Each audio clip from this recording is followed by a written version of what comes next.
Une séance de rattrapage avec les matchs de samedi soir. On commence par cette opposition importante au stade de Gaby Folliot entre la Petite Île et l'Excelsior. L'Excelsior qui avait besoin de confirmer ses bonnes dispositions après notamment son match nul concédé la semaine dernière sur sa pelouse du stade Raphaël Babé face à la Saint-Louisienne.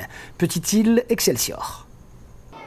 Des voisins saint-joséphois, juste à côté, quelques kilomètres à peine, pour se rassurer face à une équipe de la Petite Île dont on connaît les moyens quelque peu limités, mais qui pourtant a beaucoup d'abnégation et de courage. Ici tout de blanc vêtu, les Petits Îlois qui vont subir la domination de cette équipe saint-joséphoise dès les premières minutes avec devant la cage de Michael Tsanton, le gardien Petit Îlois, très sollicité évidemment. Beaucoup de monde, notamment Gaël Payette ici, qui était parti de sa défense pour venir prêter main forte à ses partenaires. On le retrouve, Gaël Payette, encore une fois, quelques minutes plus tard sur cette longue chandelle. C'est lui qui est à la réception comme un véritable avant-centre, mais en face, il y a un garçon qu'il connaît bien également. Il s'appelle Michael Tsanton, le gardien, un Petit Îlois qui n'a pas perdu de son talent. Ce corner, donc troisième occasion pour l'équipe saint-joséphoise d'ouvrir le score, à peine après 15 minutes de jeu. Cette tête qui passe juste au-dessus, une tête d'ailleurs de l'équipe locale qui va donner un corner. Finalement, c'est sur cette longue touche que les Saint-Joséphois vont ouvrir le score. Un dégagement en catastrophe une première fois, un ballon qui va revenir toujours sous la même forme, un grand ballon dégagé devant, boum, boum, boum, et ça marche justement, car là, avec la complicité, c'est vrai, malheureuse de l'ultime défenseur, Petit Îlois, qui rate totalement sa remise de la tête en retrait à son gardien de but, et c'est Bill Tidjani qui est là pour s'emparer de cette balle et lober le gardien.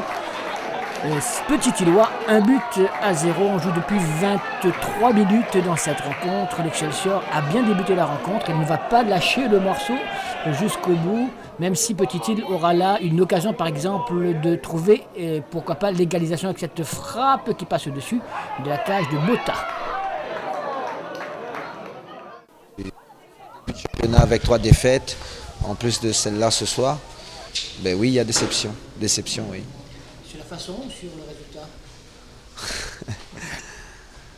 La façon et le résultat. Mais il y a l'espoir?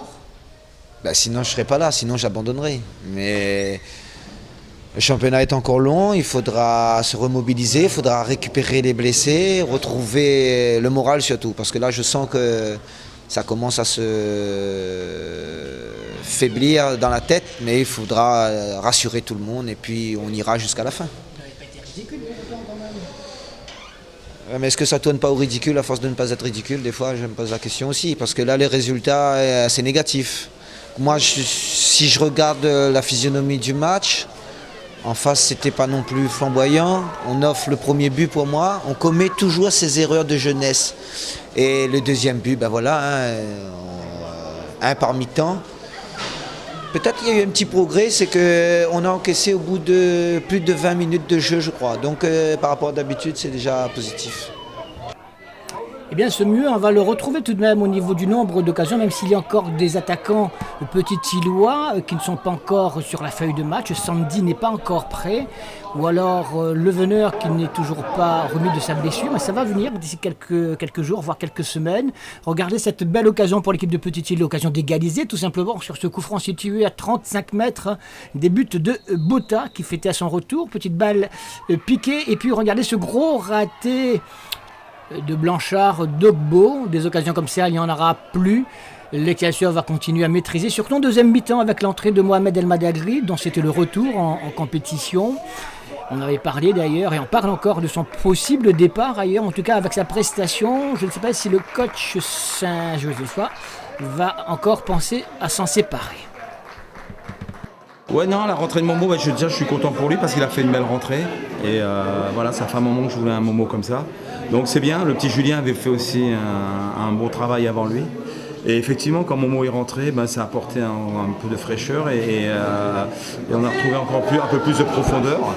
Et c'est bien, il nous a beaucoup apporté et tant mieux pour nous. À ce moment-là, Petite Île perd toujours par 1-0, mais ça peut aller très vite en football, vous le savez. On est donc maintenant en deuxième mi-temps. Regardez Bill Tidjani face à Michael Tsenton qui est encore à la parade et Mohamed El Madagri qui tente superbement le lob sauvé sur la ligne par Nativelle.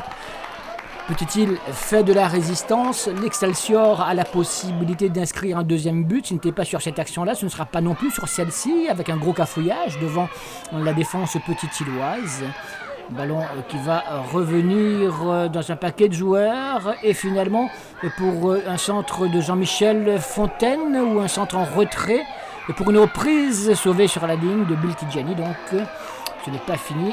Mais ça y est, Petit-Île résiste, ne perd que par 1-0 avant de craquer à la 70e minute. Bill Tidjani au départ de l'action côté gauche, il a été très actif, ballon joué sur le côté droit et Mohamed El Madagri précisément va offrir un caviar sur la tête de Jean-Michel Fontaine qui se matche parfaitement et qui, à bout portant, trompe Michael Tsenton pour la deuxième fois. Ce sera le deuxième but de l'équipe de l'Excelsior qui l'emporte 2-0 à Petite-Île. Ça reste logique.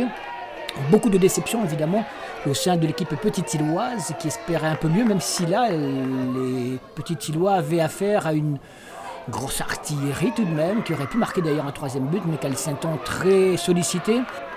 Alors que du côté Saint-Josephois, on est rassuré après le match nul concédé à domicile la semaine dernière face à la Saint-Louisienne. Oui, je suis rassuré parce qu'il y a eu la qualité et le résultat, donc c'est important. C'est important aussi dans le contenu qu'on montre qu'on était vraiment en progression.